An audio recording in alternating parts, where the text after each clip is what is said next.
Bonsoir, bonsoir à tous et à toutes. Bonsoir ce soir à la Cité des sciences et de l'industrie. Bonsoir également au pavillon des sciences à Montbéliard avec lequel nous sommes en duplex.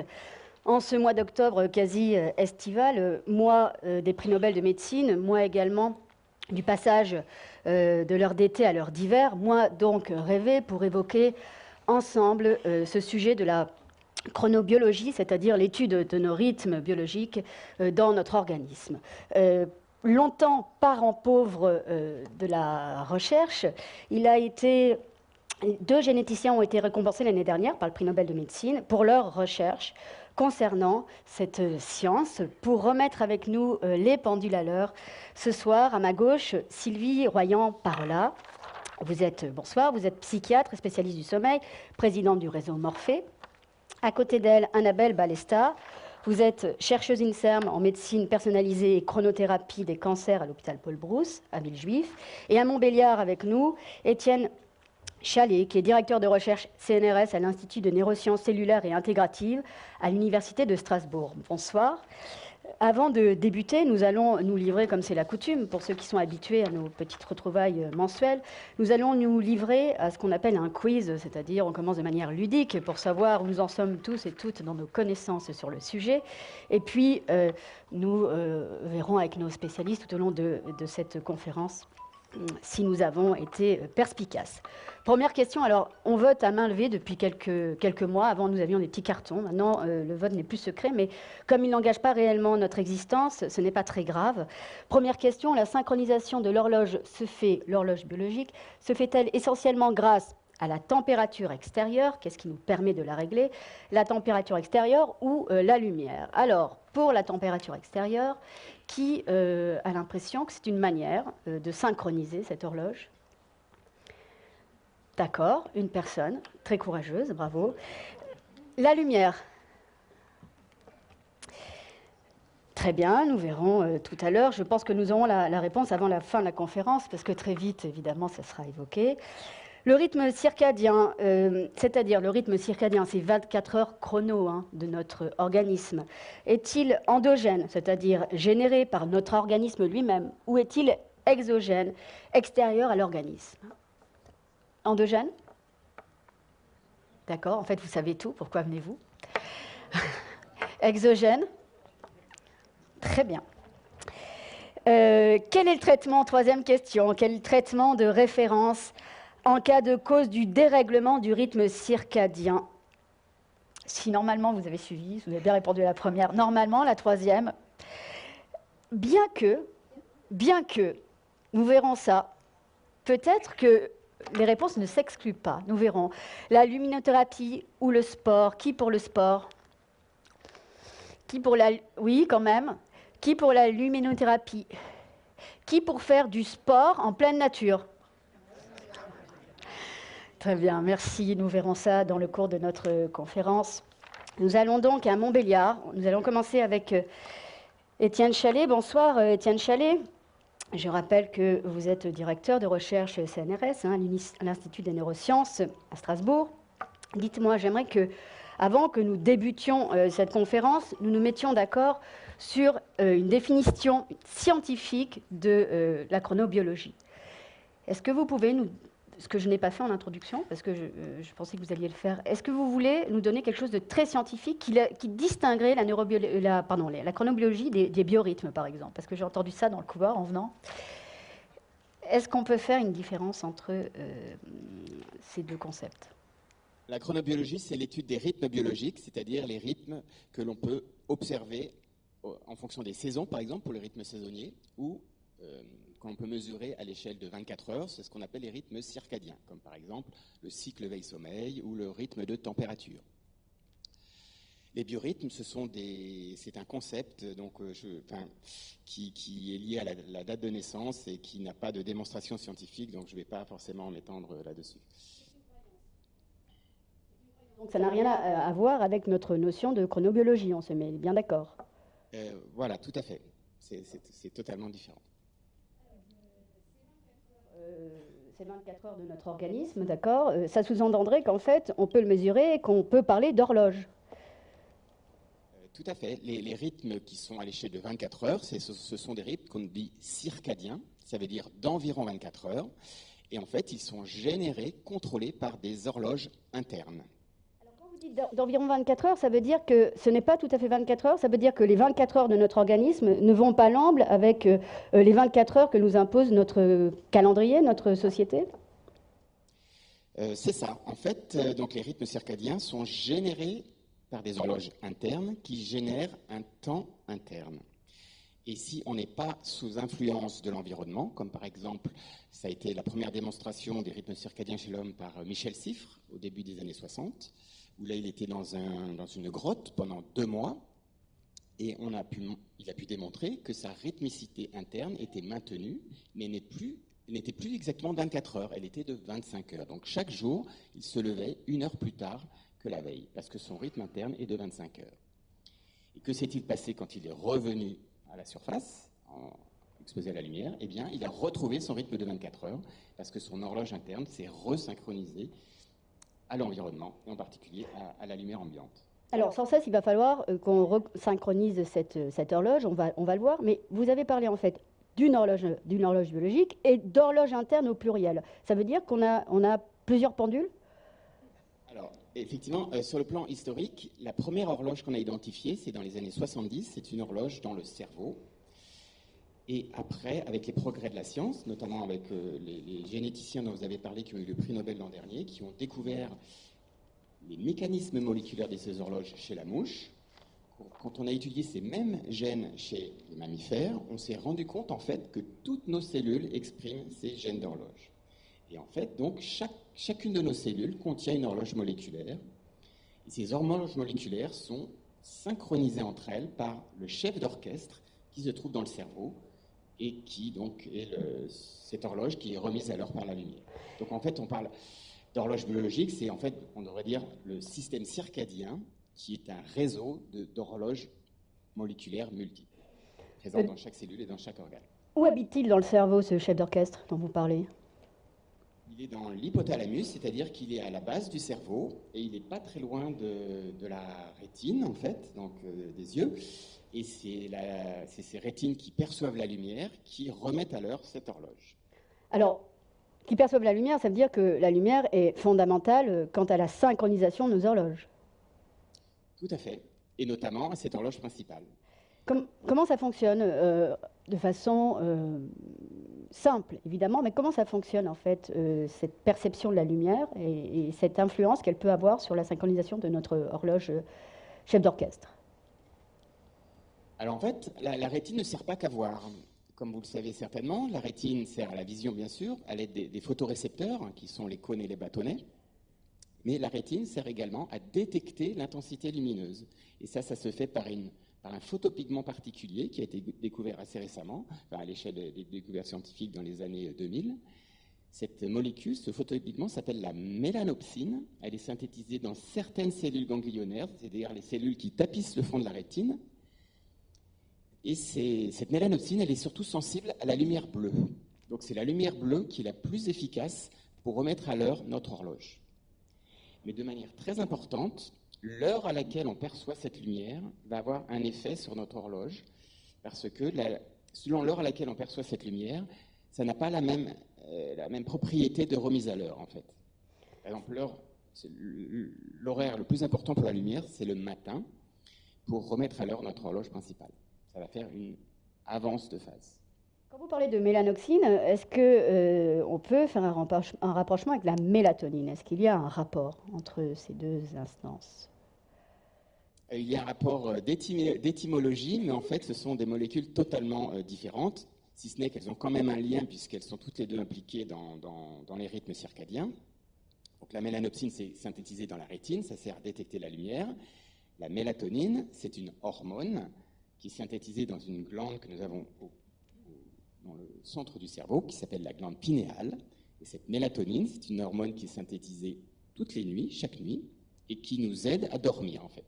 En tout cas, chez l'homme, c'est une hormone qui aide à dormir. Et le lien qu'il y a également avec l'horloge principale, c'est que cette mélatonine est synthétisée exclusivement la nuit, mais c'est grâce à notre horloge de l'hypothalamus qui dicte ce rythme.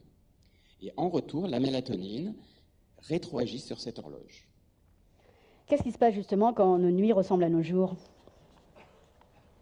C'est-à-dire, vous voulez dire quand on est exposé à la nuit, Quand de nuit on- à de la lumière par exemple Quand on fait des choses la nuit que normalement on fait le jour, c'est-à-dire, je pense par exemple au travail posté. Donc, la première chose qui va se passer si on est exposé à de la lumière pendant la nuit, c'est que ça va inhiber notre synthèse de mélatonine. Donc si jamais on veut retourner se coucher, on va moins bien se endormir. Et puis ça va également déphaser notre horloge, toujours la même, l'horloge de l'hypothalamus. Donc en fait, selon que l'on fait un travail posté ou un travail de nuit de manière régulière, on va systématiquement décaler notre horloge à peu près de la même façon. Par contre, le travail posté, lui, est beaucoup plus délétère sur le plan circadien, c'est-à-dire qu'il va désynchroniser nos rythmes, parce que notre horloge, eh bien, va plus savoir exactement quelle heure il est et à quelle heure il veut se lever, à quelle heure il veut se coucher, etc. Vous évoquez l'horloge interne, celle que vous avez nommée le chef d'orchestre. Mais parlons un peu de ces musiciens, de ces musiciennes, de ces horloges internes qui assurent la fonction de nombreuses de notre métabolisme. Est-ce qu'on peut évoquer leur fonctionnement? Est-ce qu'elles fonctionnent différemment de l'horloge interne? Comment ça se passe? Alors, dans les conditions habituelles, si on a un rythme un peu régulier, c'est-à-dire pour l'espèce humaine, être actif le jour, manger le jour et dormir la nuit, ces horloges vont fonctionner selon le tempo donné par le chef d'orchestre. Par contre, si on commence à être désynchronisé, donc par exemple le cas de travail posté ou le cas de voyage transméridien, par exemple si on prend l'avion de France aux États-Unis, dans ces conditions-là de désynchronisation, eh bien, ces horloges périphériques, elles vont avoir tendance à se désynchroniser de l'horloge principale. Et en particulier, si on mange à des heures inhabituelles, si on mange pendant la nuit, par exemple, l'heure des repas va décaler ces horloges périphériques sans affecter l'horloge principale. Est-ce qu'on peut envisager que les troubles du rythme circadien pourraient déboucher sur des maladies, des pathologies?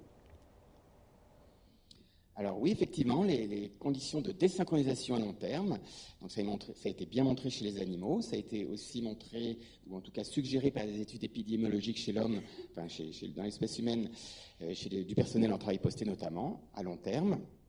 Eh bien, ce personnel a plus de risques de développer des maladies métaboliques comme de l'obésité ou du diabète, ou encore plus de risques de développer des cancers, notamment cancer de la prostate ou cancer du sein. Inversement, est-ce qu'il y a des pathologies qui pourraient nuire à notre rythme circadien, bouleverser nos horloges? Oui, tout à fait, mais notamment le cancer, dont je pense qu'on va reparler plus tard. Comme il y a des fortes interactions entre les tic-tac moléculaires de ces horloges et le cycle cellulaire, eh bien, quand l'un est altéré, ça affecte l'autre, et inversement, quand le cycle cellulaire est altéré, ça va modifier et perturber les horloges circadiennes. Quels sont les organes de notre corps qui possèdent leur propre horloge? Absolument tous les organes, aussi bien donc le cerveau avec une horloge principale, mais d'autres structures du cerveau ont des horloges secondaires. Et puis tous nos tissus périphériques, notre cœur, notre foie, nos reins, même la peau. Dans la peau, il y a même une horloge moléculaire dans la peau. Très bien, merci beaucoup. Nous reviendrons tout à l'heure vous voir avec les questions du public. Bonsoir Sylvie Royan-Parola. Bonsoir. Bonsoir. Vous êtes donc psychiatre, spécialiste du sommeil et également, enfin des liens du sommeil, mais également des liens entre le sommeil et la chronobiologie. Vous dirigez également le réseau Morphée. Nous en parlerons peut-être tout à l'heure avec vous. Tout à l'heure, nous avons évoqué deux choses sur lesquelles qu'on va développer avec vous. Nous avons d'abord évoqué le problème du travail, la problématique du travail posté. Est-ce que vous pouvez nous donner une définition de cette expression et puis rentrer dans les détails des bouleversements que ces activités professionnelles peuvent occasionner sur nos horloges, pardon. Le travail posté, c'est à l'origine l'idée qu'il y a des postes de travail à des horaires différents. Et notamment, le premier qui a été mis en place, c'était le poste en 3-8, c'est-à-dire un poste de nuit, un poste du matin, un poste d'après-midi. Et on s'est aperçu assez vite que quand les gens étaient en travail posté, il y avait quand même des personnes qui manifestaient très rapidement une intolérance au travail posté et qui étaient vraiment complètement incapables de faire ce genre de travail. Et ça se manifeste très vite. Hein. Dans les 3 mois, ils ne peuvent pas continuer. Et donc, voilà, il y avait des gens qui étaient, entre guillemets, sélectionnés. Petit à petit, on s'est aperçu qu'il y avait des critères chronobiologiques qui montraient que on était plus volontiers apte au travail posté, notamment si on était court dormeur, si on avait une amplitude des rythmes qui était plutôt ample. Et on sélectionnait absolument pas les gens. En fait, c'est a posteriori que ça se faisait comme ça.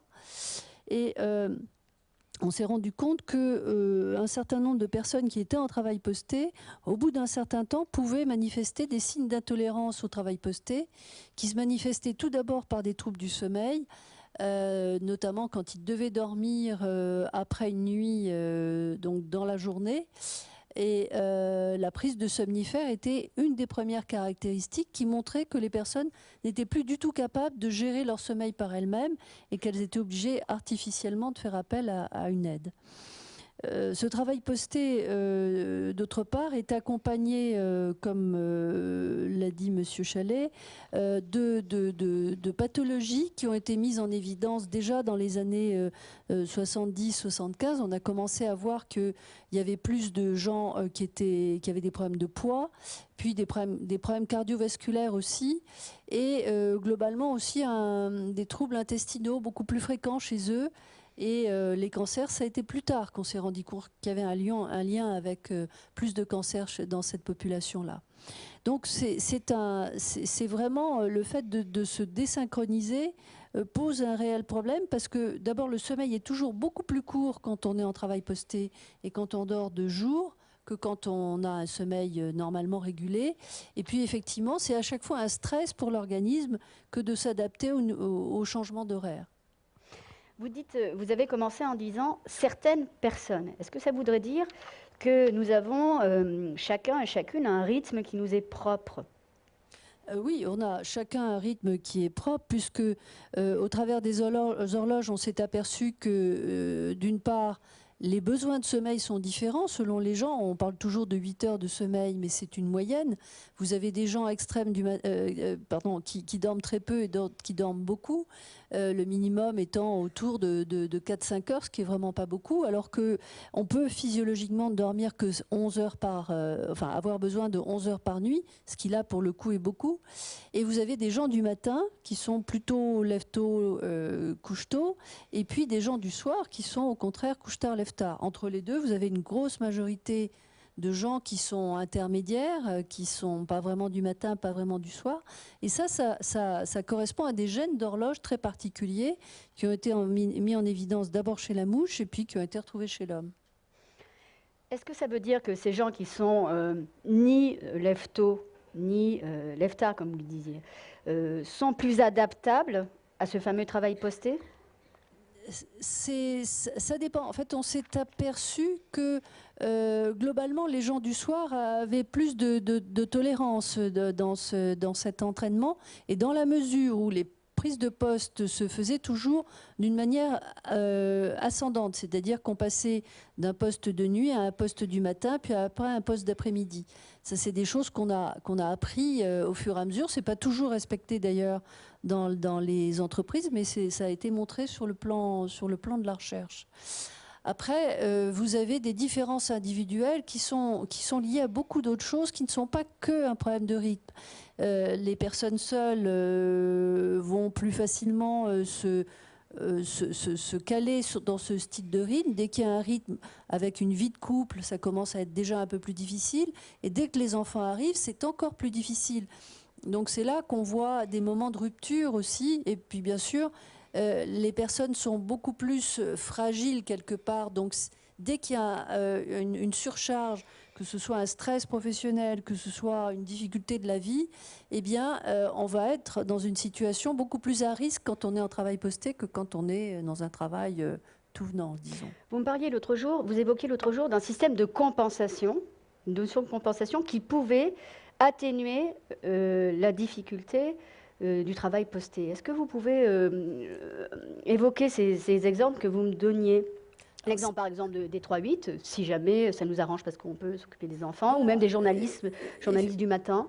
Effectivement, il y a une notion aussi dans les 3-8 qui est très liée à la motivation et à la récompense, en quelque sorte, dans le travail. C'est-à-dire que quand cette organisation du travail correspond aussi à une organisation de vie qui permet aux couples, notamment, de garder plus facilement les enfants, bien, ma foi, il y a un avantage, dirons-nous, qui fait que c'est plutôt mieux accepté. Vous avez des professions aussi qui sont plutôt prestigieuses. J'ai l'occasion de voir des journalistes qui font le journal du matin. Le journal du matin à la radio, c'est vraiment ce qu'il y a de le top en fait de la profession. Mais ils se lèvent à 2 heures du matin tous les matins. Donc c'est quand même extrêmement dur, mais ils le vivent plutôt bien. Parce que d'abord c'est pendant 2 ans ou 3 ans. Et puis c'est quand même, ça leur donne un certain prestige. En revanche, quand on est en 3-8, manœuvre sur une chaîne de production et où on gagne le SMIC, là vous comprendrez bien que le 3-8 peuvent être plus difficiles à accepter ou à vivre, en tout cas beaucoup plus à risque que dans le premier cas.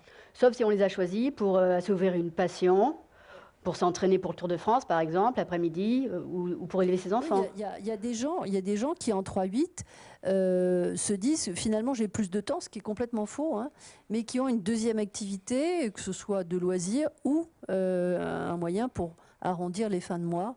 Et même si ce n'est pas préconisé par la médecine du travail, c'est des choses qui sont vues assez souvent.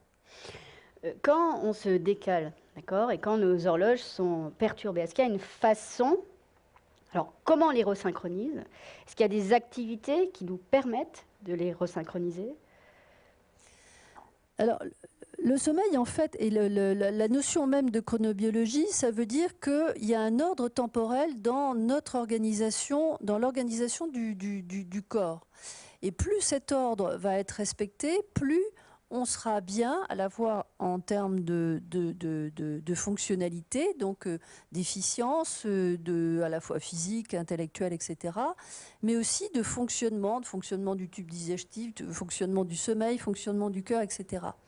Et là, pour arriver à renforcer cette synchronisation, il y a effectivement la régularité des horaires de sommeil, et notamment des horaires de lever, qui vont permettre justement de réajuster cette horloge d'une manière très régulière. Et pour ça, ça veut dire qu'il va falloir tout à fait régulièrement, quotidiennement, profiter de la lumière qui est autour de nous. Donc, même en hiver, s'astreindre notamment à sortir dehors, à marcher un peu dehors le midi, parce que le matin, à 8 heures du matin, il va faire nuit. Et aussi, un autre élément qui va être assez intéressant, c'est la pratique d'une activité physique, si possible à heure régulière, mais là aussi pas 2 fois par semaine, dans une régularité qui va caler aussi un peu cette horloge. Et tout ce qui va être aussi rythme social répété, alors le travail dans ce sens est dans la majorité des cas, et contrairement au 3-8, plutôt quelque chose de très synchronisant, c'est aussi important. Vous savez, on en avait parlé aussi. Cette photo fait tous les 3 mois le tour des réseaux. On nous montre nos députés endormis à l'Assemblée, d'accord? Et en général, la légende qui accompagne les photos, c'est voilà ce que font ces horribles privilégiés, etc., que nous avons élus, pendant que nous ruinons la santé à travailler, d'accord? Est-ce que je ne suis pas là pour vous faire... pour qu'on sauve ensemble la répétition de députés, surtout en ce moment, on n'en a plus de toute façon bientôt, donc voilà. Mais en revanche, est-ce qu'on peut expliquer scientifiquement les dodos de nos députés et la perversité de nos photographes aussi, quand même, en quelque sorte? Oui, ils ne sont pas très gentils, en fait. Mais c'est vrai qu'il y a 2 choses. Il y a déjà, quand on est en situation monotone, et dans une pièce plutôt chaude, et toute la journée, et notamment à certains moments qui, là, ont un sens chronobiologique, c'est-à-dire en début d'après-midi et dans la nuit, on va avoir de fortes chances de s'endormir. Or, nos députés, malgré tout, même s'ils ne sont pas nombreux quand il y a des sessions de ce genre, ils peuvent travailler également jusqu'à 1 heure ou 2 heures du matin, parfois un peu plus tard. Donc là, évidemment, ils vont piquer du nez, et c'est relativement légitime. mais dans la journée aussi, ils vont pouvoir avoir des coups de barre qui vont survenir, sans compter qu'il y en a un certain nombre qui vont avoir des pathologies du sommeil, notamment des apnées, et qui vont faire qu'ils vont être en train de dormir sur leur fauteuil à certains moments. Nous avions tout à l'heure cette question, comment renforcer notre horloge biologique, comment la remettre à l'heure quand elle est en panne ou en retard. On parlait de la lumière et on parlait du sport. Il fallait choisir entre la lumière et le sport. Est-ce qu'il faut vraiment choisir entre ces deux choses? Alors, vous savez, il y a des, par exemple, dans l'Antarctique ou dans les émissions dans l'Arctique, ils se servent de la lumière, certes, quand ils peuvent, mais ils bougent beaucoup. Et c'est un élément qui est tout à fait synchronisant. Maintenant, l'idéal, c'est de pouvoir faire les deux. Vous parliez tout à l'heure de courir en extérieur, enfin d'aller à l'extérieur. C'est tout à fait vrai. Si c'est possible, c'est parfait. Donc, je pense quand même que, enfin, dans les études, ce qui a été montré, la lumière est très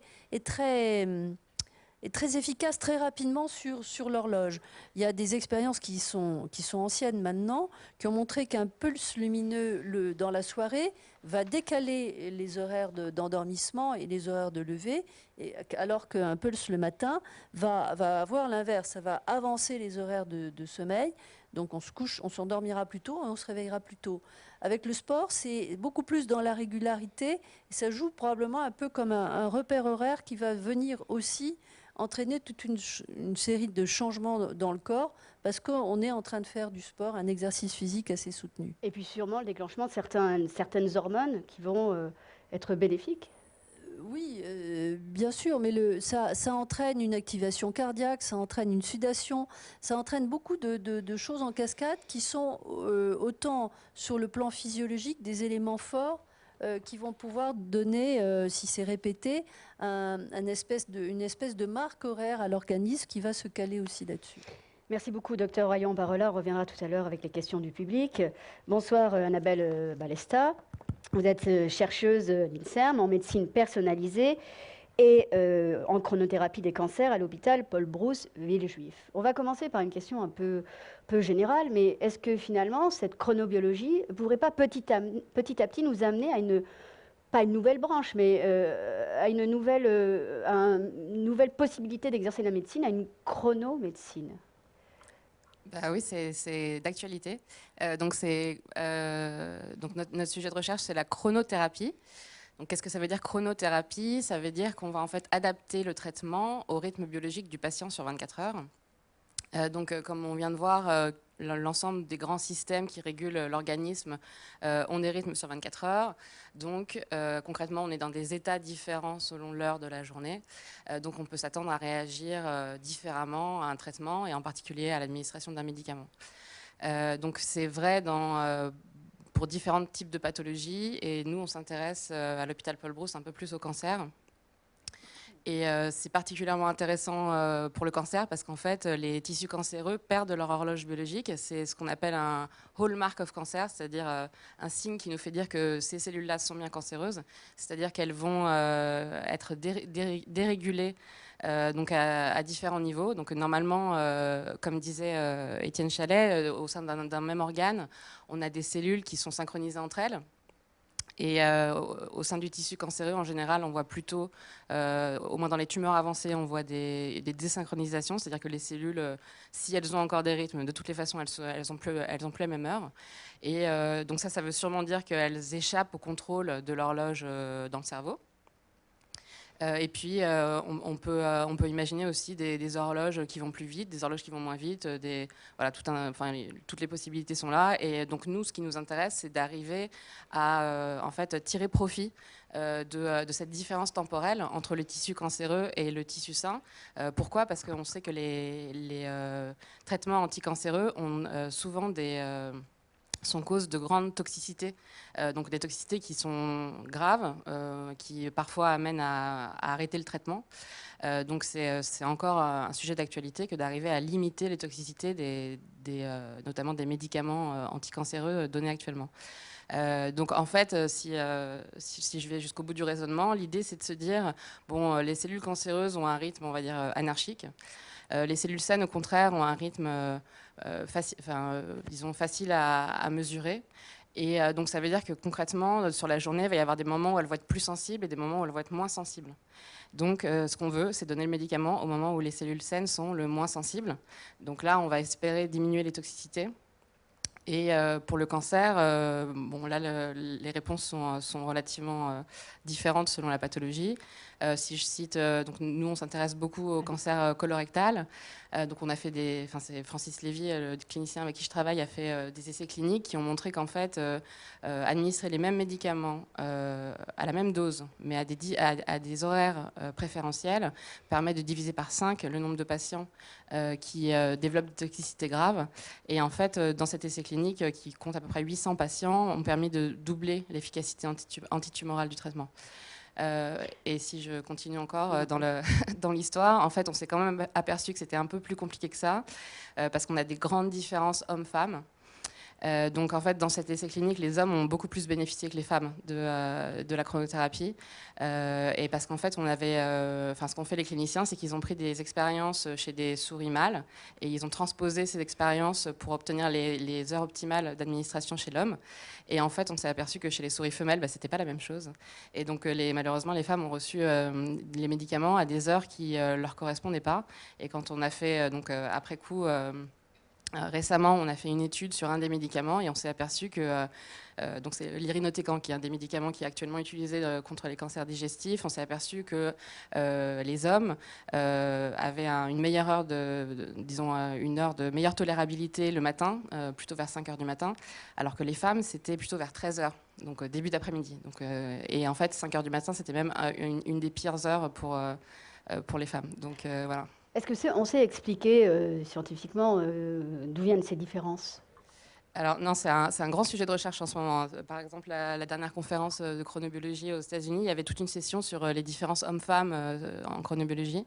Alors nous, ce qu'on a fait dans le laboratoire, c'est qu'on a pris des cellules en dehors de... On a pris des cellules de souris qu'on a cultivées, donc c'est-à-dire qu'on les a mises en dehors de l'organisme pour essayer de voir si déjà la cellule elle-même était différente. Et la réponse est oui, on avait déjà des rythmes différents. Donc déjà concrètement, génétiquement, quelque part, il y a des différences mâles-femelles. Et ensuite, au niveau d'un organisme entier, on a des différences qui sont encore autres. Donc ça veut dire que concrètement, il y a aussi des différences probablement hormonales qui font que les rythmes circadiens sont assez différents entre les hommes et les femmes. Et nous, ce qu'on a, c'est qu'en général, les amplitudes sont plus grandes chez les femmes. C'est-à-dire que les différences entre le pire et le meilleur sont plus grandes chez les femmes. En d'autres termes, les femmes bénéficieraient plus de la chronothérapie. Est-ce que cette différence dans les rythmes circadiens, vous l'avez aussi observée selon l'âge de vos patients et de vos patientes? Dans les études que j'ai citées, en fait, l'âge était assez homogène parce que c'est des cancers colorectaux, donc c'est plutôt, on va dire, au-dessus de 50 ans. Donc là-dessus, disons en local, on n'a pas eu de données là-dessus. Ouais. Nous disions tout à l'heure que longtemps, la chronobiologie avait été le parent pauvre, en fait, de la recherche scientifique. Comment on peut l'expliquer? Bon, je pense qu'il y a un scepticisme. Il y a pas mal de gens qui, avant le prix Nobel surtout, qui disaient mais ça change rien. 2 heures du matin, 2 heures de l'après-midi, ça change rien. Donc ces mêmes personnes, il suffit de leur demander est-ce que vous pouvez me faire 2 + 2 à 4 heures du matin et à 4 heures l'après-midi, et ils s'aperçoivent que oui, ça change.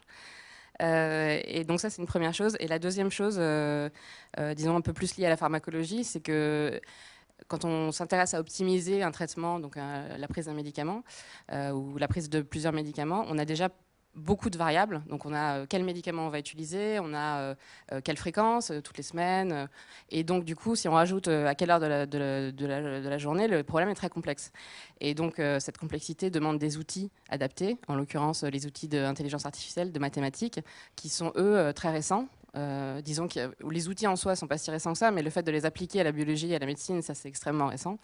Et donc du coup, j'ai envie de dire, on ne peut pas trop en vouloir aux médecins de ne pas vraiment être allés voir, avoir testé toutes les heures de la journée, parce que sans ces outils mathématiques, on a vraiment du mal à intégrer toutes ces complexités et à y faire sens. Alors justement, vous êtes à l'origine une mathématicienne. Oui, tout à fait. Vous pouvez nous raconter rapidement comment on arrive à passer de la mathématique, des mathématiques à la biologie, et comment justement on va arriver à convaincre de son utilité à l'intérieur de ces disciplines. Comment, en fait, tout devient interdisciplinaire? Convaincre, c'est relativement facile parce que les mathématiques, ça permet de faire moins d'expériences. Donc ça veut dire que c'est moins cher en termes de coûts. Donc tous ceux qui s'intéressent aux coûts, à partir du biologiste jusqu'au clinicien ou jusqu'à l'hôpital en général, sont assez favorables, et jusqu'aux industries pharmaceutiques surtout, sont assez favorables aux mathématiques parce que concrètement on ne coûte rien. Enfin, on coûte un ordinateur par rapport aux expériences in vitro, chez la souris ou encore les essais cliniques, on est vraiment rien du tout. Et aussi, de toute façon, les outils mathématiques permettent de faire des choses qui ne sont pas possibles juste par l'expérience, notamment l'intégration de données multitypes. Par exemple, on parle beaucoup des données omics, donc on va aller mesurer tout un tas de quantités intracellulaires, notamment dans la tumeur. Et là, on a beaucoup de données qui sont personnelles. Et aujourd'hui, on arrive beaucoup à collecter en fait, les données. Donc, on a plein de données pour le patient, mais on arrive beaucoup moins à intégrer toutes ces données pour arriver à personnaliser le traitement en sortie. Et pour que le patient puisse bénéficier de ces omics. Donc ça, c'est un grand sujet de recherche. Et ça se fera uniquement par l'avènement de nouveaux algorithmes qui permettront d'intégrer la complexité. Alors concrètement, j'ai une question bête, mais je crois que c'est l'heure de la question bête. Comment administre-t-on un traitement à 4 heures du matin sans perturber l'horloge biologique? Ouais, donc c'est vraiment une question bête. Hein. Non, donc on n'envoie pas une infirmière à 4 heures du matin avec le patient, c'est pas ça. Vous savez, vous avez sûrement lu cet article, hein, que de plus en plus on embauche des nounous pendant la nuit pour que les parents puissent se reposer. Oui, alors nous on n'embauche pas de nounous pour les concrètement, mais... Alors, comment concrètement, comment ça fonctionne? Donc concrètement, il existe des pompes qui en fait ont été spécialement développées pour la chronothérapie des cancers. Donc ce sont des pompes qui sont grandes comme ça, donc c'est-à-dire, on va dire quoi, on voit 10 cm sur 20 cm. Et en fait, donc, le patient a la pompe à la ceinture avec les poches de médicaments. Et la pompe est automatique et elle va se déclencher aux heures où on lui a demandé de se déclencher. Donc pour la plupart des traitements, les patients peuvent même rentrer chez eux. Donc ça a encore un deuxième bénéfice qui est que comme ils rentrent chez eux, ils ont des rythmes circadiens qui ne sont pas perturbés. Parce que forcément, quand on est hospitalisé, on ne mange pas aux mêmes heures, on ne dort pas aux mêmes heures. Et donc ça a un double bénéfice. Et donc ça a aussi un bénéfice en termes financiers, puisque là, on n'a plus besoin d'hospitaliser les patients. Donc forcément, ça coûte beaucoup moins cher à l'hôpital. Il me semble que pour l'heure, hein, vous êtes les seuls à l'hôpital Paul Brousse à travailler ensemble. En France, oui, pour l'instant, on est le seul service qui fait de la chronothérapie. Mais avec le prix Nobel, on peut dire que de façon internationale, ça se développe. Ouais. Très bien, merci beaucoup. Nous allons passer maintenant aux questions du public. On va peut-être retourner à Montbéliard. Avez-vous des questions dans la salle? Oui. J'ai bien noté l'horloge qui semble bien fonctionner. Par contre, j'ai été surpris que ce fût dissocié complètement de l'alimentation. Oui. C'est pas totalement dissocié de l'alimentation. Ce ne fut pas évoqué, c'est pour ça que je me permets de le dire. Effectivement. Donc le chef d'orchestre dont je parlais, en fait, il contrôle également le rythme de prise alimentaire. Mais ce que j'ai dit, c'est quand on mangeait de manière imposée ou spontanée à des heures inhabituelles, ça avait un effet désynchronisant sur les horloges périphériques, mais pas sur l'horloge centrale. Pas sur le chef d'orchestre. Il n'a pas des signaux en retour de ces heures de repas à des heures inhabituelles. Étienne Challet, est-ce que ça voudrait dire, parce que comme vous avez dit qu'il y a des horloges internes à tous nos organes, est-ce que ça voudrait dire que ça décalerait notre horloge interne à notre foie, par exemple?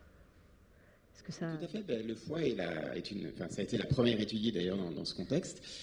Le foie est très sensible à l'horaire de repas. Donc c'est pour ça que c'est important de manger à des horaires réguliers et si possible d'éviter de manger pendant la période habituelle de sommeil. Ou les quantités aussi absorbées? Oui, alors les quantités aussi importent bien sûr. Et par exemple, il faut éviter des dîners très copieux qui vont d'une part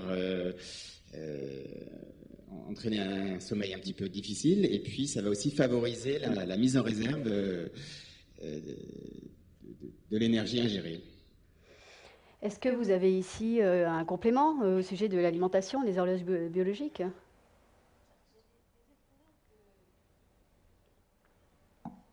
des expériences de décalage des horaires de prise alimentaire qui ont été faites. Et on se rend compte que quand on décale de 3 à 6 heures les horloges, on va avoir une sécrétion de certaines hormones, et notamment de la leptine et de la gréline, qui vont être modifiées. Et du coup, à la fois, la prise alimentaire et l'élimination des aliments ne se fait pas de la même façon. Et il se fait dans un sens plutôt du stockage, c'est-à-dire qu'on grossit plus. Donc, on pense que aussi avoir une alimentation très irrégulière dans la prise des aliments va contribuer ou faciliter ou favoriser la prise de poids. Annabelle Balesta, vous avez quelque chose à dire? Nous, on a aussi, si je reparle donc de mon domaine qui est le cancer, on a aussi montré que l'alimentation programmée, enfin on l'a montré chez la souris, que l'alimentation programmée en fait va influencer l'heure de meilleure tolérabilité. Donc c'est-à-dire que l'alimentation a le pouvoir de finalement renforcer les rythmes et donc en fait de créer des plus grandes amplitudes entre le pire et le meilleur. Et donc, du coup, on peut arriver, en fait, comme ça, à augmenter l'efficacité d'un médicament. Donc, oui, il y a un lien clair entre l'alimentation et l'horloge. Donc, la question était fondamentale. Merci de l'avoir posée. À Paris, est-ce qu'il y a des questions? Est-ce qu'on peut contrôler la chronobiologie par des tests sanguins? Est-ce qu'on peut contrôler la chronobiologie? Quand vous dites contrôler, voir si tout roule, c'est ça? Oui, connaître son horloge biologique par un test sanguin. Donc oui. Alors voilà, c'est pas un test, c'est une myriade de tests. Le sang est peut-être pas forcément le tissu privilégié, déjà parce que c'est juste invasif. En général, pour aller voir le rythme circadien d'un sujet ou d'un patient, on va commencer par aller regarder son rythme d'activité-repos. Donc on lui met un actimètre, comme une montre, comme une Apple Watch.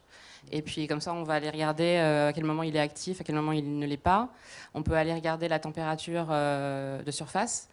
Qui peut être un marqueur aussi pertinent. Et ensuite, ce qu'on peut faire aussi, c'est dans la salive. On va gratter, en fait, on va prélever de la salive sur 24 heures. Et là, on va aller regarder des hormones. Alors, les plus connues sont la cortisol et la mélatonine.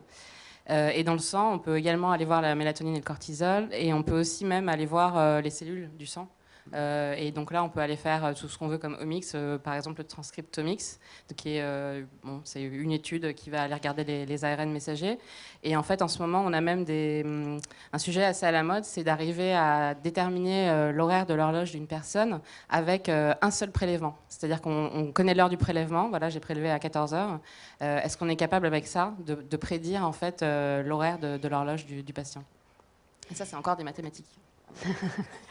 Ce sera un vrai test. Pour l'instant, effectivement, c'est un peu compliqué d'aborder le chronotype, disons, de la personne.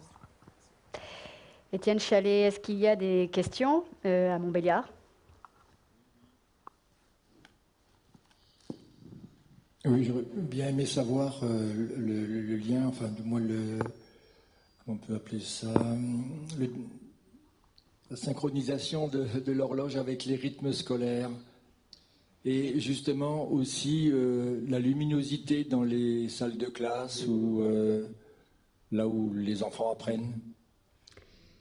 D'un point de vue chronobiologique, les rythmes scolaires, il faut essayer d'avoir des rythmes réguliers. Donc ça veut dire d'essayer de commencer les horaires chaque matin à la même heure et d'avoir le plus de jours possible dans ce schéma-là. Je peux Pour ce qui est de l'éclairage, il faut plutôt une lumière assez importante, pas une lumière tamisée, puisque ça favorise d'une part la remise à l'heure de notre horloge, et puis la lumière aussi favorise l'éveil. Donc voilà, c'est tout bénéfice si la lumière est plus intense. Mais c'est vrai pour les écoles, mais c'est vrai aussi dans les maisons de retraite, par exemple. Enfin, vous voyez, l'importance de la lumière et des conditions d'éclairement dépassent largement le cadre scolaire.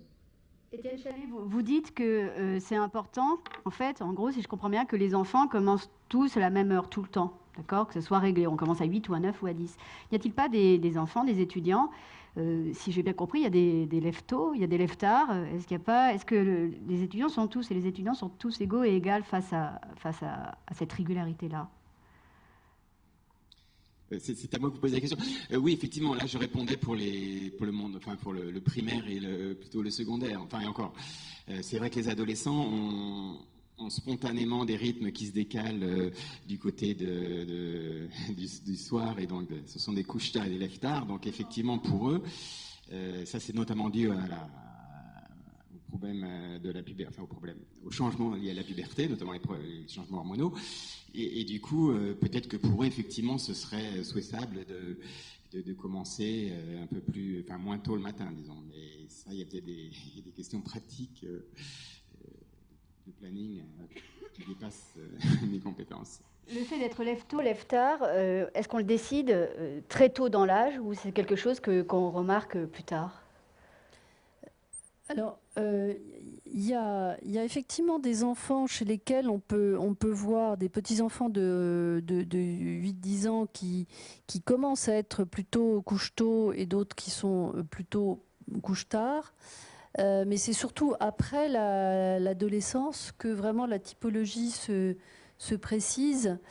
Parce qu'effectivement, il y a pendant l'adolescence une période où le chronotype a plutôt tendance à se décaler vers le soir. Mais quand on regarde sur la vie durant, globalement, en fait, les petits-enfants sont plutôt du matin, et plus on avance en âge, plus on va se décaler pour être du soir au moment de la puberté. Et puis après, il y a de nouveau, avec le grand âge, on redevient plutôt du matin. Donc il y a une courbe un peu particulière qui a été bien étudiée sur une étude européenne qui est assez intéressante et qui fait qu'il y a à la fois une composante, disons, biologique de la chose, mais il y a aussi, il faut toujours y penser, une part qui est entraînée par l'environnement. Et notamment chez les adolescents, il y a quand même aussi tout un espace qui est de rythme de vie qui contribue à renforcer, disons, ce décalage le soir, avec les écrans et le téléphone portable, certes, mais pas que ça. Il y a une vie sociale et une vie d'échange le soir qui, il y a 30 ans, était par le téléphone avec les copains, qui maintenant est avec des communications plutôt instantanées via SMS, Messenger et co. Mais il y a vraiment un décalage qui se fait à cette période-là. Alors c'est assez paradoxal parce que quand on parle de lumière bleue, la lumière bleue de nos écrans, a priori, elle devrait être, si j'ai bien suivi tout ce que vous avez dit, complètement bénéfique. Parce qu'entre la lumière plus le bleu, c'est quelque chose qui irait très bien à la synchronisation de notre horloge biologique. Pourtant, nos nombreux articles mettent en garde contre cette lumière bleue. Alors comment on l'explique ? Le problème des adolescents, c'est qu'il faudrait qu'ils prennent leur portable à 6 h du matin, mais à 6 h du matin, ils dorment très profondément. Oui, parce qu'ils l'ont éteint à 5 h. Donc, ça. Voilà. Donc, si vous voulez, c'est le problème de l'horaire. Et c'est effectivement cet effet de la lumière sur les rythmes qui fait que si on consulte son téléphone ou les tablettes le soir, on va vraiment décaler son horaire d'endormissement. Et non seulement ça, on a montré que s'il y avait une utilisation assez longue, plus de 2 heures d'un écran le soir, ça contribue aussi au fractionnement du sommeil pendant la nuit, parce qu'il y a une espèce d'hyperactivation du cerveau qui est aussi présente. Donc c'est très délétère pour le sommeil. Donc ça agit à la fois sur la phase du sommeil qui est retardée, mais aussi sur sa qualité. Donc c'est vraiment pas du tout bon. Mais ce qui vaut pour les adolescents, dans ce cas précis, ça vaut également, j'imagine, pour les adultes. Oui, alors d'ailleurs, il y a un truc qui est très amusant. Auparavant, comme je vous le disais, physiologiquement, les personnes de 75 ou plus sont plutôt normalement couche-tôt, lève-tôt. Et avec l'apparition des ordinateurs et des tablettes, on voit des personnes âgées qui se couchent maintenant beaucoup plus tard. Ce qui est plutôt bien d'ailleurs, mais bon, parce que se coucher à 8 h du soir, c'était pas terrible quand même. Une question à Paris. Oui. Ici. Merci. On a beaucoup parlé des rythmes au niveau quotidien. Il a été mentionné très rapidement des rythmes saisonniers, mais est-ce qu'il existe d'autres types d'autres échelles de temps ? Par exemple, est-ce que le repos hebdomadaire, ça a un sens d'un point de vue chronobiologique ou ça vient complètement d'autre part ? Étienne Challet à Montbéliard, est-ce que le repos hebdomadaire, ou peut-être même le repos le week-end, est-ce qu'on peut rattraper des heures perdues ? Est-ce qu'il y a quelque chose aussi qui va varier pendant le week-end quand on peut plus dormir, plus manger et tout le reste? Oui, alors effectivement, il y a souvent, s'il y a une dette un petit peu chronique de sommeil pendant les jours de la semaine, c'est-à-dire si on n'a pas dormi suffisamment par rapport à nos besoins de sommeil, le week-end, on va se décaler un petit peu en faisant une grasse matinée, et du coup, sur le plan chronobiologique, c'est-à-dire qu'on va se retarder un petit peu, mais sur le plan de l'homéostasie du sommeil, on va compenser, entre guillemets, la perte homéostasique du sommeil qu'on a accumulé pendant la semaine. On peut rattraper le temps perdu en matière de sommeil? Bon, alors là, je ne suis pas forcément un expert pour ça, mais peut-être que vous voulez répondre. Madame, Vraiment, le sommeil. Si on est vraiment en privation de sommeil, l'exemple le plus, enfin celui qui a été le plus documenté, c'est Randy Gardner dans les années 60, qui avait fait un challenge où il était resté en privation de sommeil 11 jours. Et à la fin de sa privation de sommeil, justement, l'interrogation, c'est combien de temps il va dormir. Il a dormi 15 heures. Donc, et puis après, ça a été corroboré par bien d'autres travaux qui montrent que quand il y a une privation de sommeil, si on cumule le temps de la privation d'une semaine notamment, on ne va pas avoir une récupération au 6e ou au 7e jour qui compense ce temps.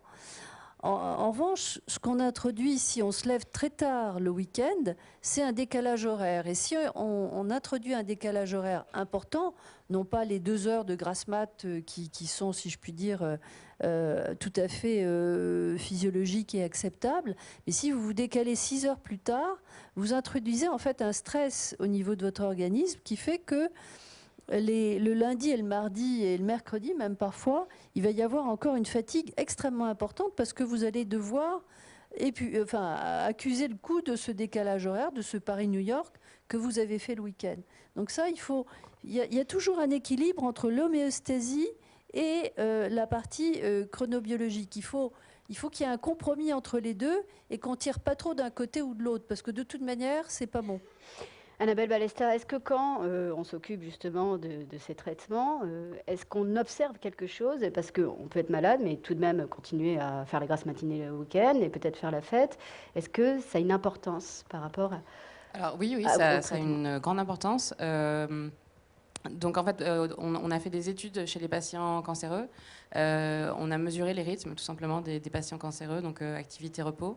Et en fait, les patients qui gardent des rythmes réguliers sur 24 heures ont en fait une survie plus grande que les patients qui n'ont plus de rythme. Donc on peut imaginer plusieurs explications, on peut tenter plusieurs explications. La première, la plus évidente, c'est que le cancer, quand il est très agressif, il peut tout simplement perturber l'horloge. Voilà. Et l'autre explication, c'est qu'en fait, quand on a une horloge forte, on peut considérer que le système est lui-même suffisamment robuste et qu'il sera plus à même de lutter contre le cancer. Donc effectivement, on a même envisagé des thérapies justement pour renforcer les rythmes circadiens chez les patients cancéreux. Et ça, c'est quelque chose qui se fait actuellement. Donc on n'a pas forcément les résultats, mais concrètement, on s'attend à avoir des meilleures survies. Et en fait, on a même aussi une meilleure qualité de vie. C'est-à-dire que le patient, sur des questionnaires de qualité de vie, il juge soi-même sa qualité de vie, il la trouve supérieure quand les rythmes circadiens sont gardés. Une question à Montbéliard. Est-ce que des études spécifiques ont été faites pour le changement d'horaire, heure d'été, heure d'hiver? Étienne Challet, vous savez qu'en ce moment on en parle, on parle beaucoup d'harmoniser au niveau de l'Europe et de supprimer ces passages à l'heure d'été ou à l'heure d'hiver. Oui, alors là, effectivement, il y a un effet chronobiologique évident puisque ça fait un changement de phase de 1 heure. Après, la façon dont on ressent ce décalage horaire, ça dépend beaucoup des personnes. C'est un petit peu comme quand on prend l'avion, mais là avec une amplitude plus grande. Il y a des personnes qui ont beaucoup de mal à se resynchroniser après un vol France-États-Unis, alors que d'autres, c'est un petit peu fatigant, mais ils se recalent facilement. Donc là, avec 1 heure de décalage, notre organisme, théoriquement, en 1 jour se recale, parce que notre horloge hypothalamique, elle n'est pas capable de faire des déphasages plus grands que 2 heures par jour. Mais donc 1 heure, vous voyez, normalement en une journée, si on a la lumière au bon moment, on va se recaler. Donc c'est un petit peu fatigant, c'est un petit peu désagréable, mais ce n'est pas néfaste à long terme. Cela dit, en tant que chronobiologiste, je pense que c'est mieux, je parle vraiment d'un point de vue purement chronobiologique, d'éviter ce genre de changement. Qu'en pensez-vous, mesdames? J'avais fait une étude sur le sommeil des enfants avant et après le changement d'heure qui a montré que en fait, le changement d'heure d'été est beaucoup moins bien supporté que le changement d'heure d'hiver, enfin celui qu'on va avoir là maintenant. Et notamment parce que les enfants au changement d'heure d'été avaient beaucoup de mal à s'endormir le soir, parce qu'ils sont très sensibles à cet âge-là à la lumière, et du coup, il y avait un maintien d'éveil qui était important le soir, donc le matin, ils étaient bien évidemment beaucoup plus fatigués. Et globalement, à l'époque, c'était en 86, et c'était une communication au Congrès du sommeil à l'époque. Et à ce moment-là, je m'étais fait un petit peu engueuler par mes collègues qui m'avaient dit bon, 1 heure, c'est pas grand-chose. Et en fait, après, beaucoup plus tard, avec les études européennes sur les chronotypes, on a montré effectivement qu'il y avait une vraie modification. D'abord, il y a une perte de sommeil à chaque fois à peu près d'une demi-heure, et qu'ensuite, selon le chronotype, on métabolise mieux, on va dire, un changement d'heure ou l'autre, et qu'en tout cas, il y avait plus d'accidents, et notamment d'accidents cardiovasculaires après le changement d'heure, et aussi d'accidents de la route. Donc, effectivement, pourquoi continuer à imposer ce petit changement d'heure, certes, mais quand même qui a des conséquences pour notre organisme. Et donc, finalement, ça, moi, sur le plan chronobiologiste, mais même sur le plan médical, là, pour le coup, je pense qu'il y a un vrai intérêt à ne pas changer d'heure s'il n'y a pas d'obligation majeure par ailleurs. Annabelle Balesta, alors justement, pour vos traitements, l'administration a une heure fixe, optimisée. Est-ce que le changement d'heure bouleverse pendant quelques jours l'administration du traitement, sa réception? Alors, bouleverser, bon, je pense que nous, on est peut-être pas forcément à la résolution de l'heure. Enfin, disons que les traitements sont donnés sur, on va dire quoi, 4 à 6 heures. Donc mais c'est plutôt sur ce que mes collègues ont dit, c'est-à-dire le fait de perturber les rythmes de façon presque inutile. En fait, si je résume un petit peu tout ce qu'on vient de dire, concrètement, quand on a des rythmes perturbés, on a plus de chances de développer un cancer, on répond moins bien au traitement, on bénéficie moins de la chronothérapie. Donc en fait, concrètement, tout ce qui perturbe les rythmes circadiens de la population devrait être évité, quoi. Vous êtes donc tous les trois favorables à une heure unique et stable pendant toute l'année? Tout à fait. D'accord. Oui. D'accord. Je crois qu'on peut voter, il y a quelque chose comme ça, donc n'oublions pas de voter ce soir, quand nous rentrerons chez nous, juste avant de nous coucher, pour ne pas perturber nos rythmes circadiens. Une question à Paris? Oui, ici. Monsieur?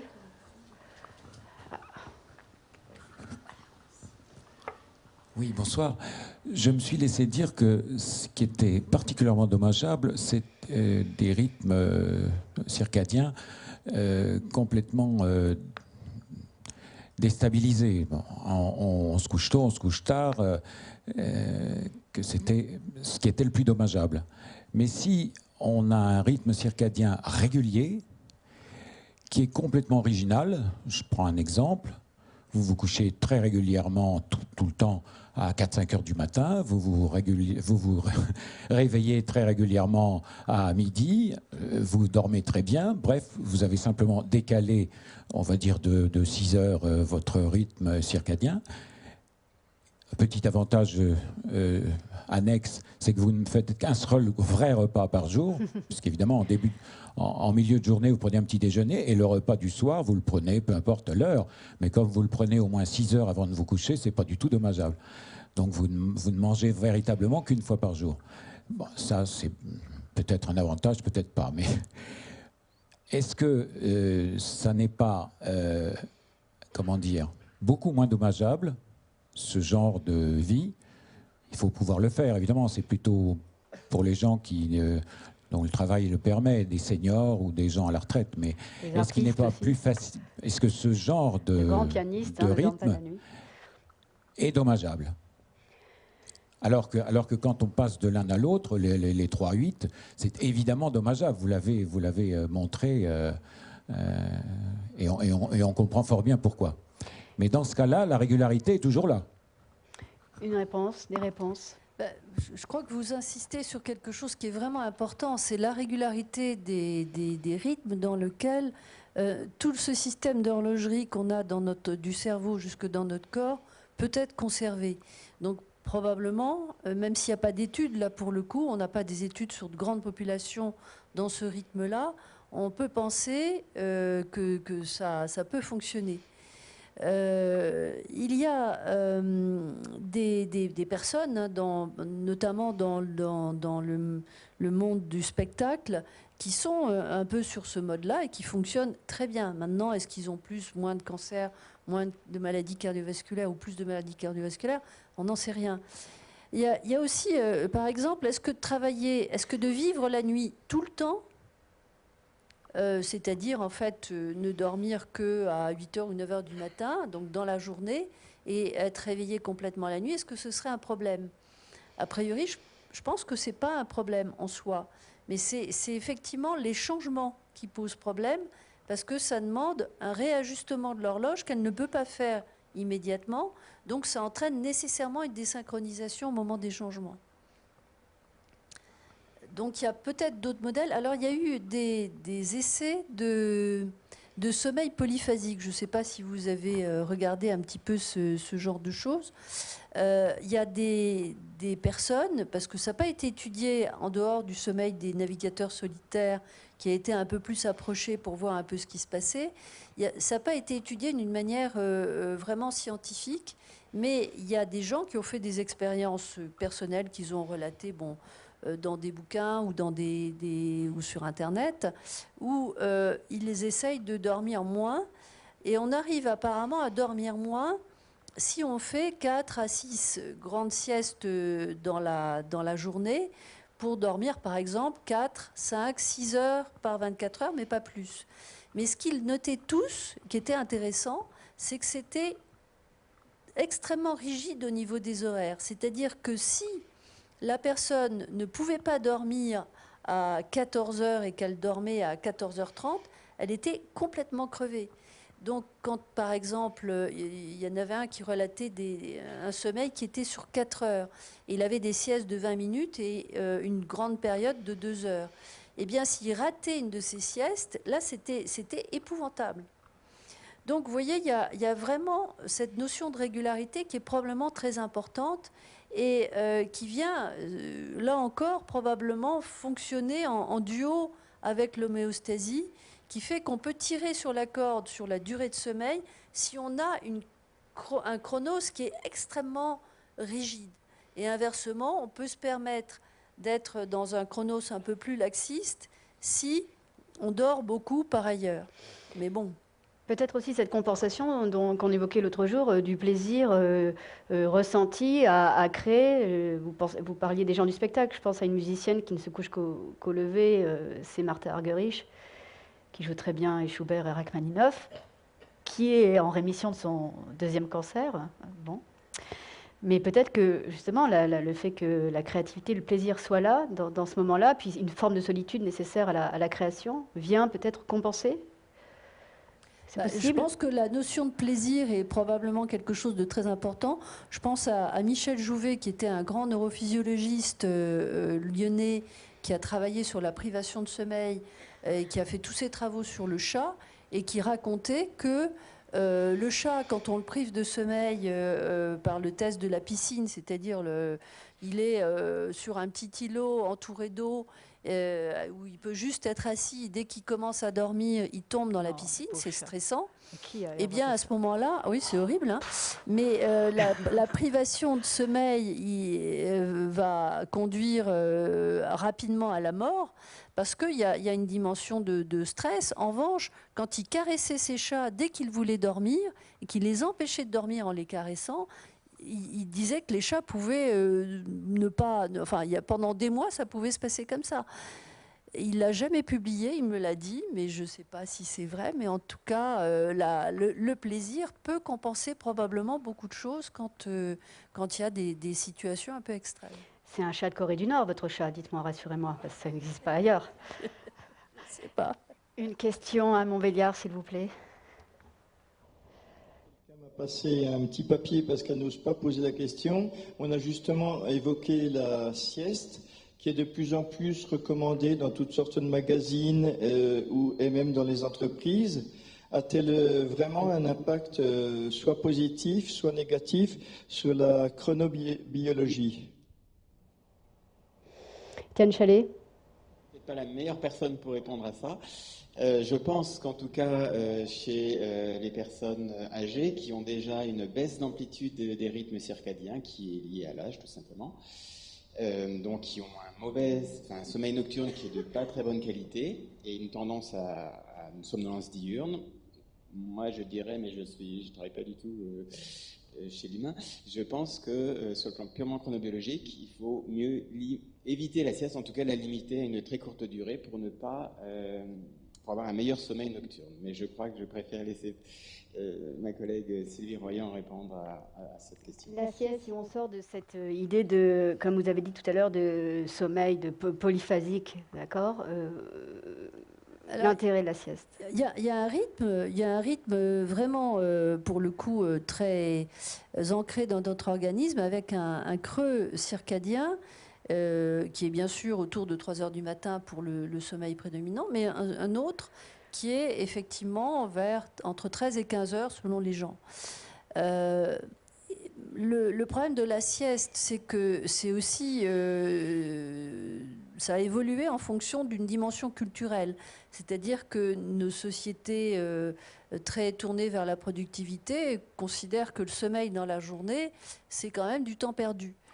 Or, on voit apparaître, même dans des jeunes cadres dynamiques très très actifs, un besoin de sommeil parce qu'ils sont en réalité en privation de sommeil importante pendant la nuit.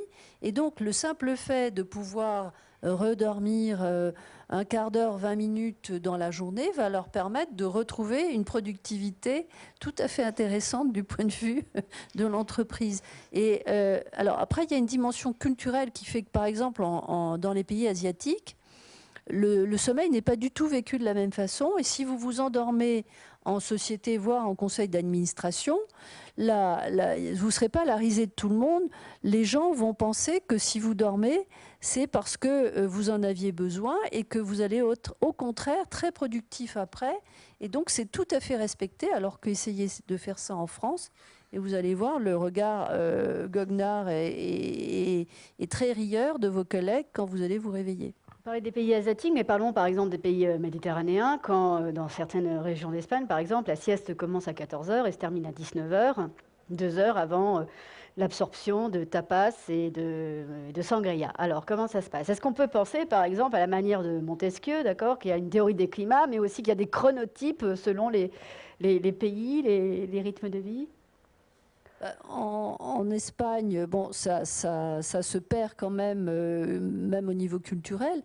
Mais quand vous êtes à 45 degrés en plein été, vous allez difficilement, de toute manière, pouvoir faire quelque chose entre 13h et 19h. Hein, ça, c'est clair.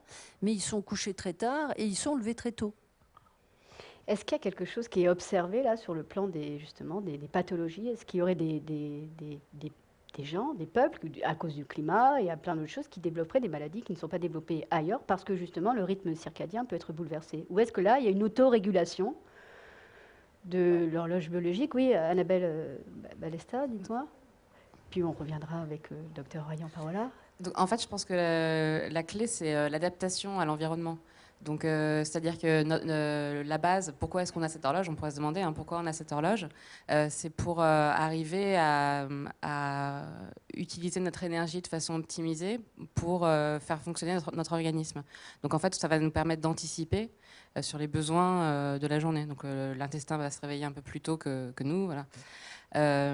Donc, comme disait ma collègue, selon l'environnement, on va aussi s'adapter. Donc finalement, le fait d'être inactif au moment où il fait extrêmement chaud Là, ça relève plus de l'adaptation des populations, je pense, que vraiment d'une rythmicité circadienne endogène liée à la génétique. Mais alors, bon, là, il faudra peut-être revérifier, mais moi, j'ai jamais entendu parler de ça. C'est Étienne Chalet qui me disait l'autre jour que c'était en fait un système par anticipation. Oui, voilà, c'est ça. C'est exactement ça. C'est-à-dire que les rythmes, ça permet de répéter un schéma optimal sur la journée qui anticipe, parce que forcément, n'importe qui, on vous demande de faire une tâche, bah, vous allez la faire beaucoup mieux si vous êtes préparé. Bah, donc l'organisme, c'est pareil. On va lui demander d'ingérer des aliments et de les digérer. Donc il va se préparer à faire ça. Et pareil pour le sommeil, il va se préparer à aller en phase de sommeil. Et donc la façon optimale de gérer l'énergie, c'est-à-dire de faire tout ce que l'organisme doit faire avec un minimum d'énergie, c'est justement de régler sur 24 heures ses fonctions. Docteur Yohan Parola, vous aviez quelque chose à rajouter ? Oui, c'était par rapport aux pathologies. Il y a eu une étude qui a été, enfin plusieurs études d'ailleurs faites en Grèce, où ils font la sieste, qui montrait que entre les siesteurs et les non-siesteurs, il y avait une différence en termes cardiovasculaires. Il y avait plus d'accidents cardiovasculaires chez les non-siesteurs que chez les siesteurs. Donc il y a un effet, alors ce n'est pas nécessairement chronobiologique, mais la sieste apporte une diminution quand même du niveau de stress et donc contribue à un bon fonctionnement au niveau cardiovasculaire. A-t-on une question à Montbéliard ? Oui, encore. Ah, c'était la sienne. Il y a une dame. Pardon. Voilà, vous avez beaucoup parlé de lumière. Et que peut-on dire des gens qui souffrent de cécité ? Étienne Chalet, comment ça se passe quand on ne voit rien ? Alors, il y a plusieurs cas de figure, parce qu'il y a plusieurs façons d'être aveugle.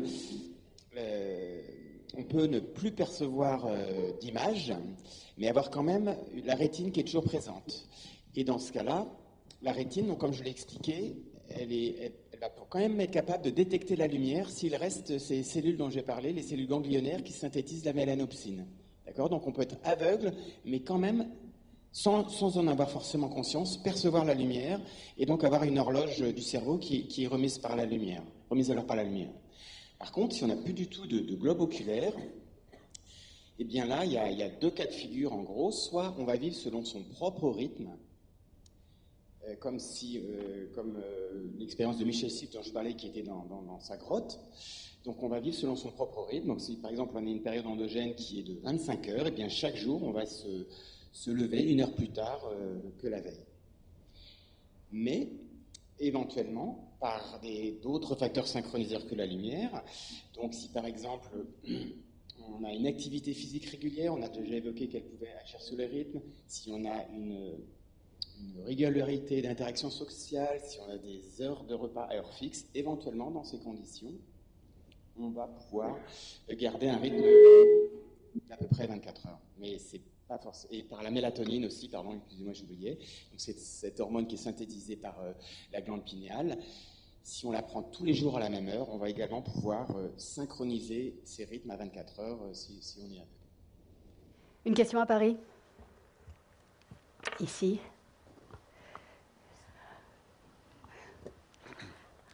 Bonsoir à tous. Du coup, moi, ma question, c'est, je sais qu'en médecine traditionnelle chinoise, en gros, chaque organe a une activité maximale qui dure à peu près 2 heures. En gros, par exemple, pour l'activité du foie, si un patient du coup se réveille, donc admettons vers 2 ou 3 heures du matin, ça pourra dire que du coup son foie dysfonctionne. Est-ce que du coup vous avez du recul là-dessus ou vous avez déjà fait des... Tout à fait, ouais. La chronothérapie, ça vient de la médecine chinoise et là-dessus, ils ont été très en avance. Il ne faut pas être centré sur l'Europe. C'est clairement les Chinois qui avaient de l'avance là-dessus. Donc oui, il y a une carte qui montre l'éveil des organes selon l'horaire de la journée. Alors, je ne suis pas spécialiste de savoir s'ils ont vraiment, si les techniques actuelles d'expérimentation animale ou clinique ont permis de valider à 100% ce que les Chinois avaient trouvé il y a plusieurs siècles. Je ne sais pas si mes collègues ont quelque chose à dire sur ça. Sylvie Royon-Barola, non. Étienne Chalet. Juste, effectivement, sur le plan conceptuel, la biologie moderne a confirmé ce qu'avait découvert la médecine chinoise, à savoir que chaque organe héberge une horloge. Et que chacun de ces organes n'a pas exactement une horloge qui fonctionne à la même heure que la voisine. Après, l'échelle de temps de 2 heures, là, ça me paraît un petit peu...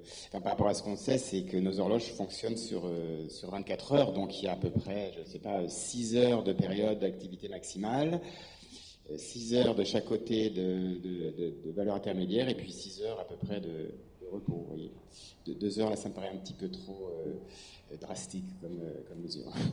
Alors, je peux peut-être rajouter qu'il y a une étude récente chez le Babouin, qui vient d'être publié dans Science, donc un des plus grands journaux, qui a montré qu'en fait, effectivement, donc on avait si on regarde un petit peu, disons, l'activité des organes, on a quand même des moments où les gènes sont très exprimés. Ça veut dire que concrètement, il y a beaucoup d'activité, et ces plages horaires, elles sont effectivement de l'ordre de quelques heures, et elles sont très dépendantes de l'organe. Et donc ça, c'était chez le babouin mâle. Donc à quand le babouin femelle? Parce qu'on aimerait bien savoir quand même si c'est pareil pour les femmes. Vous avez l'air dubitative, non? Vous pensez que ça... Non, parce qu'on sait que c'est pas normal, que c'est pas pareil, et on sait que c'est probablement les femmes qui vont pouvoir bénéficier plus de la chronothérapie. Donc on a plutôt envie de se dire que... Voilà. Vous voulez dire qu'on commence toujours par le mâle, c'est ça? Ah bah je le dis, mais tout le monde le sait, non? Je crois que c'est un peu comme ça dans une vieille histoire qu'on raconte. Hein. D'abord le mâle, puis la côte et tout ça. Il y a un truc comme ça, non? Voilà. Donc à quand parce que le mâle, c'est toujours le brouillon, non? C'est ça, plus ou moins? Voilà, c'est ça. Bon. Donc c'est vraiment quelque chose à changer. Une question à Montbéliard.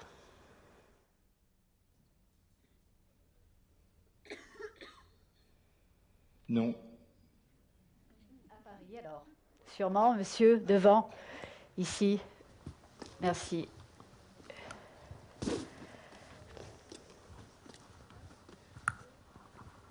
Merci. C'est juste pour savoir, quelqu'un qui a une vie de travail posté pendant des années, qui après change et retrouve... est-ce qu'il y a une durée après laquelle il va retrouver la courbe circadienne d'une personne qui n'a pas changé en termes des risques de cancer et tout ça? Sylvie Royan-Parola. Et les sommeils. De cancer, je vous laisserai répondre, je ne sais pas. Mais en fait, quand les gens étaient en travail posté, on en voit un certain nombre qui ont eu un travail de nuit et qui après arrêtent. Je dirais qu'on voit un peu tous les cas de figure. Et puis ceux qui viennent en consultation, bien évidemment, c'est ceux pour lesquels il y a un souci. Donc je ne peux pas parler pour les autres. Et en tout cas, il n'y a pas d'étude qui ait essayé de voir quel était le poids éventuellement dans un temps, je ne sais pas, 2 ans ou 3 ans de travail posté sur des pathologies ultérieures, alors que les gens sont revenus à un rythme normal. Toujours est-il ce qu'on voit quand même persister, ce sont souvent les troubles du sommeil qui montrent que ce n'est pas nécessairement des troubles chronobiologiques, mais c'est vraiment un rapport au sommeil qui est modifié parce que s'endormir, c'est compliqué le soir. C'est non seulement un problème d'horloge, c'est un problème de besoin, mais aussi c'est un problème d'habitude. Et puis aussi de confiance dans son sommeil. Si on est anxieux, on va créer des tas de problèmes. Donc c'est souvent un facteur qui va se déstabiliser et qui va perdurer après. Après, sur le plan cancéro, je sais Annabelle pas. Palestor. Alors c'est une bonne question, mais je ne suis pas sûre qu'il y ait vraiment beaucoup d'études sur la longueur du travail posté versus la probabilité de développer un cancer. Ce qu'on sait, c'est que clairement, les travails postés, par exemple les infirmières et les hôtesses de l'air, elles ont beaucoup plus de chances de développer un cancer du sein. Ça a été reconnu par l'ANSES. Même, je pense, dans un des pays, je pense que c'était aux Pays-Bas, des hôtesses de l'air ont même porté plainte contre leur entreprise pour que ce soit déclaré comme maladie du travail, et elles ont eu gain de cause. Donc on sait que un travail posté pendant au moins un temps va induire un cancer, c'est certain. Maintenant, on peut imaginer que si c'est quelques semaines, ce sera relativement anodin, mais effectivement, au bout de combien d'années on va vraiment augmenter la probabilité, ça c'est quelque chose, je pense, c'est assez compliqué de répondre à ça. Vous parlez de quelques semaines, ça me rappelle quelque chose qu'on s'est dit l'autre jour, Sylvie Royan-Parola, quand vous disiez que vous preniez l'exemple des journalistes du matin. D'accord ? Vous disiez que peut-être qu'il ne souffrait pas tant parce qu'il y avait tout ce système de compensation, mais aussi parce qu'il savait que voilà, c'était les fourches codines par lesquelles il fallait qu'il passe avant d'être établi comme référence, et que plus tard, il passait aux journaux, une fois que la réputation a été acquise, aux journaux de jour, et que là, c'était différent encore. Est-ce que finalement, ce n'est pas une question de temps pour le travail posté ? Est-ce que passer d'un travail posté à un travail de jour, est-ce que ça ne dépend pas aussi de combien d'années on a exercé, on a travaillé la nuit? Est-ce que ce n'est pas un critère qu'il faut considérer?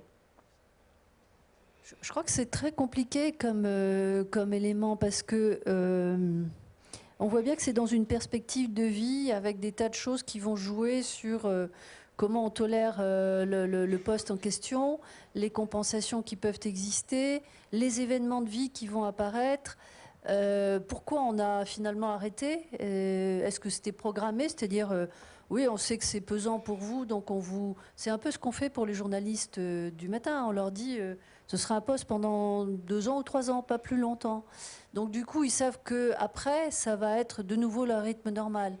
Donc je crois qu'il n'y a pas vraiment de réponse, enfin en tout cas toute faite. Hein. Parce qu'il y a beaucoup de paramètres en fait qui viennent. Étienne Challet, est-ce que vous avez un complément à nous apporter à ce sujet? Cette question, non, pas spécifiquement. Est-ce que nous avons encore une question à Paris?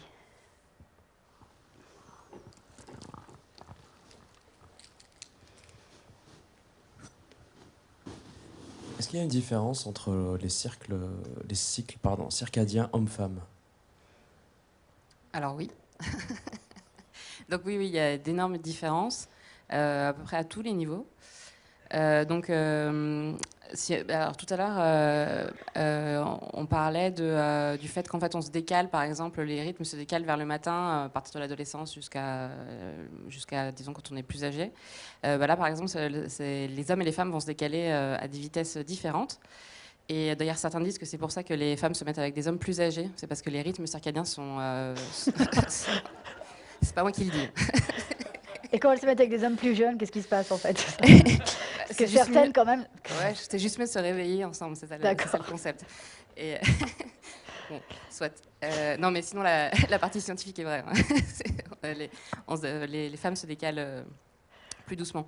Ah, c'est vraiment qu'une question de rythme. C'est une question de rythme circadien, donc ça n'a rien à voir avec le revenu du monsieur, etc. Rien du tout. Moi, j'ai pas dit ça. Avec la mort prochaine, l'héritage, le viager, tout ça. Non, ça, c'est des racontards, en fait. Bon, c'est une raison parmi d'autres. Voilà. D'accord, un des paramètres, comme nous disions tout à l'heure. Donc on a clairement des différences de rythme en chronobiologie, et ensuite on a des différences aussi de réponse au traitement. Qui peuvent être liées aussi au fait qu'en général, les femmes développent plus de toxicité aux médicaments, globalement. Et en fait, les toxicités, ça a pour conséquence très souvent de perturber l'horloge. Donc à partir du moment où on perturbe l'horloge, on peut imaginer une moins bonne réponse au traitement. Et donc tout l'intérêt de faire les expériences chez les souris, chez les mâles et chez les femelles, et les essais cliniques chez les hommes et chez les femmes. Voilà. Une question qui me vient, est-ce qu'on remarque des différences aussi entre des femmes qui auraient eu des enfants et des femmes qui n'en ont pas? Outre le fait que quand on a des enfants, on se relève souvent à 6 h du matin, mais passé cela, est-ce qu'il y a des différences observées? En termes de rythme biologique? Oui, de rythme biologique. Est-ce qu'on a des études à ce sujet? Bon, je pense qu'il y a forcément un effet synchroniseur des enfants. Voilà. Alors d'un point... Voilà, au désynchroniseur. Ça, c'est sûr. Ça, c'est vraiment quelque chose qui, les premiers mois, vont changer notre rythme, nos rythmes biologiques, quand même. Oui, mais donc ça, c'est un effet, c'est comme un... Temporaire. Non, mais surtout, c'est extérieur, quoi. C'est-à-dire que c'est vraiment extérieur à l'organisme. Oui. On peut presque comparer ça à la lumière, au sport. Oui. Hein, c'est un synchroniseur, en soi. En fait, globalement, toutes les activités socio-professionnelles. Alors, la question, est-ce qu'il y a des bouleversements hormonaux pendant la grossesse? Alors là-dessus, moi, je ne peux pas vraiment répondre, peut-être. Sylvie Royan-Parola? Oui, ça, bien sûr qu'il y a d'énormes bouleversements hormonaux pendant la grossesse. Mais par rapport au rythme, par rapport au sommeil, en tout cas, il se modifie vraiment pendant la grossesse. C'est-à-dire que habituellement, il y a une hypersomnie plutôt en début de grossesse et puis une insomnie en fin de grossesse. Et l'apogée est après avec l'arrivée du bébé qui fait que le sommeil, là, est extrêmement fractionné. Et il y a une vraie désorganisation circadienne qui peut être très problématique, au point d'ailleurs que chez les gens qui sont particulièrement sensibles, notamment les patients qui ont des troubles bipolaires, dès qu'on commence à rentrer dans ce fractionnement de sommeil associé à une absence de sommeil, eh bien on voit chez les femmes donc qui viennent d'accoucher plus de risques soit de déclencher une dépression, soit de déclencher un état maniaque, et qui est d'ailleurs presque un test diagnostic de la bipolarité chez les jeunes femmes qui sont enceintes. Est-ce que, du coup, quand vous dites test diagnostic, ça veut dire aussi, ce que vous disiez à l'orée de ce débat, c'est que nous pouvons identifier des pathologies aussi grâce d'abord au dérèglement de l'horloge biologique. Ah ben, clairement, enfin, le trouble le plus simple à retrouver au niveau des troubles de l'horloge biologique, sont les troubles du sommeil, enfin les troubles du rythme veille-sommeil. Et on se rend compte que quand on désorganise les horaires de sommeil, notamment un jet lag, ou bien, donc on a parlé du travail posté, il y a une influence et un retentissement sur l'humeur qui est extrêmement important. Et au point qu'on peut déclencher des dépressions après un jet lag, ou bien après, au décours d'un travail de nuit ou un travail posté. Et à l'inverse, le fait de vraiment recadrer les rythmes, renforcer les rythmes, va être un élément extrêmement stabilisant de l'humeur. Et c'est utilisé au même titre que ce que vous disiez pour les cancers, chez les déprimés, chez les bipolaires, et particulièrement chez les patients qui ont des troubles bipolaires. Le sommeil, c'est un vrai baromètre. C'est-à-dire que s'il commence à se déstructurer, ça veut dire que dans 15 jours, 3 semaines, 1 mois, 2 mois, 3 mois, il va y avoir une dépression ou il va y avoir un état maniaque. Et donc, les patients qui se connaissent bien, et auxquels on apprend d'ailleurs à bien se connaître, vont à ce moment-là essayer de renforcer la régularité des horaires, de reprendre une exposition à la lumière, de reprendre une activité physique pour arriver à recadrer un peu leur sommeil. L'heure tourne, vous l'aurez compris, la lumière baisse, il est sûrement temps de nous séparer. Les réponses au quiz, vous les avez toutes, ce n'est pas la peine que je vous les donne, mais je vais vous les rappeler quand même. La synchronisation de l'horloge biologique et des horloges biologiques, l'horloge chef d'orchestre et les horloges musiciens et musiciennes se font essentiellement grâce à la lumière, le rythme circadien, d'accord, et endogène, c'est un système généré par l'organisme lui-même. Et puis, on l'a dit, le traitement de référence en cas de cause du dérèglement du rythme circadien, on parle de luminothérapie, mais peut-être aussi, comme vous l'avez dit justement, on va courir 3 quarts d'heure au soleil, ça peut aussi très bien fonctionner. Voilà, merci beaucoup à tous et à toutes de votre venue. Merci à l'INSERM, à Universcience, à l'industrie des sciences et aux cités des sciences et de l'industrie de nous recevoir. Merci au pavillon des sciences à Montbéliard. Merci également à nos invités, le docteur Royan Parola, Madame Balesta à côté d'elle, et puis Étienne, Monsieur Chalet à Montbéliard. La prochaine conférence, nous serons passés, à moins d'événements de vote actif de notre communauté pour que nous ne gardions plus qu'une heure, à l'heure d'hiver le 6 décembre, quand on se retrouvera, mais on se retrouvera à Lyon. Qu'est-ce que je veux dire? C'est que nous serons en duplex depuis Lyon. Et vous serez ici à Paris, les spectateurs, sans moi-même sur scène, à moins que je me fasse comme notre président, enfin pas président, mais notre chef politique l'autre jour, qu'on me représente par des petits systèmes contre l'écran. Mais normalement, je serai à Lyon. Ça ne veut pas dire que vous ne viendrez pas, mais vous viendrez le 6 décembre pour écouter une conférence passionnante, comme toujours, sur les anémies et les carences. Voilà, merci beaucoup. Vous viendrez ici même, d'accord ? Et puis voilà, à bientôt. Couchez-vous bien, tôt, mangez bien de manière régulière.